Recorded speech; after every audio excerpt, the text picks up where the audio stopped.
आपल्या सर्वांच्या परिचयाचे आणि लाडके भावी जिल्हा परिषद सदस्य माननीय श्री अमोल भाऊ लोहकरे आणि आमचे मोठे बंधू माननीय श्री गजानन भाऊ बोंबले यांनी आज लासूर स्टेशन इथे झालेल्या आढावा बैठकीत गंगापूर खुलताबाद तालुक्याचे विद्यमान आमदार माननीय श्री प्रशांतजी बंब साहेब यांच्या साक्षीने भारतीय जनता पक्षात BJP जाहीर प्रवेश केला।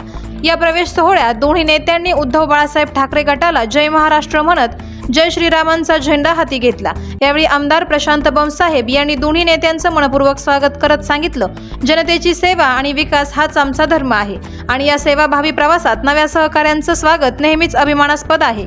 या प्रवेशामुळे गंगापूर तालुक्यात भाजपाला नवी ऊर्जा, नवसंजीवनी आणि जनतेचा विश्वास लाभला आहे। अमोल भाऊ लोहकरे जिल्हा परिषद निवडणुकीत BJP कडून उमेदवारी निश्चित आणि पुढील वाटचालीस दोघांनाही मनपूर्वक अभिनंदन आणि शुभेच्छा देण्यात आला आहे।